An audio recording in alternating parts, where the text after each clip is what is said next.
Many Mavni recruits have been airing their concerns on Facebook. In interviews, some said they feared they could be deported.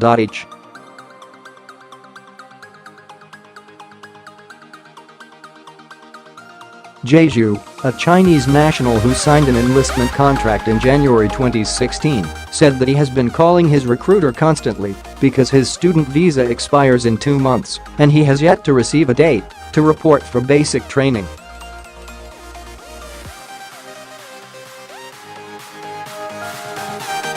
"Emotionally, I can't move forward with my life," said Mr. Zhu, 27, who has master's degrees in engineering from Columbia University and the University of Wyoming.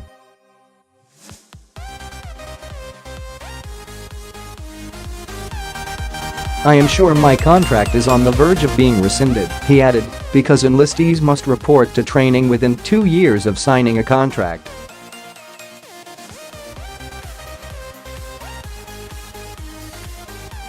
Paul Haverstick, a Pentagon spokesman, confirmed that the Army must discharge recruits who have not shipped to initial military training within 2 years.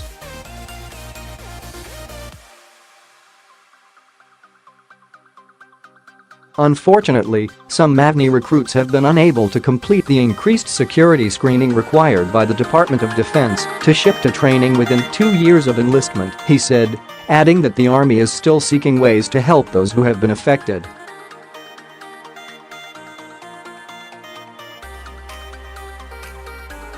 The Mavnis have become a huge problem for the recruiting command because they can't ship out to their training until they complete mandated background checks, said Margaret Stock, a retired lieutenant colonel in the Army Reserve who helped create the program.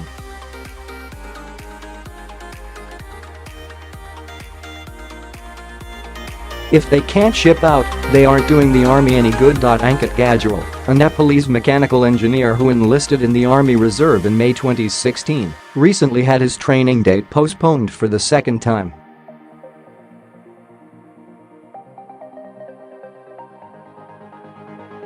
But several of his references had been contacted by security officials and he had been told by his recruiter that his counterintelligence interview, one of the last steps in the vetting process, would be scheduled for November.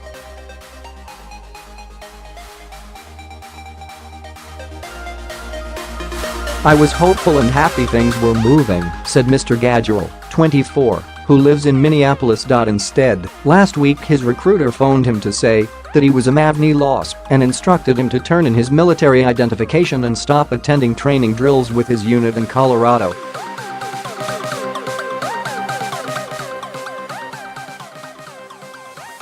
"I felt blindsided when that came over the phone," Mr. Gadgil said. Ms.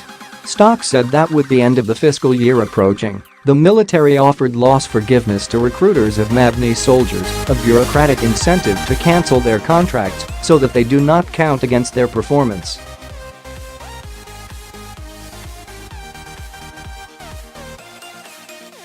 Since 2009, more than 10,000 immigrants, mostly individuals on student or employment-based visas, have enlisted mainly in the Army.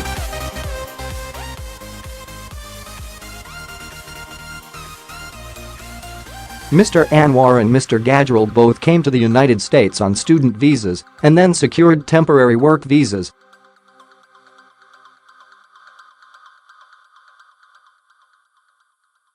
"I thought this would give me the opportunity to better myself and build my life in the United States as a citizen," Mr.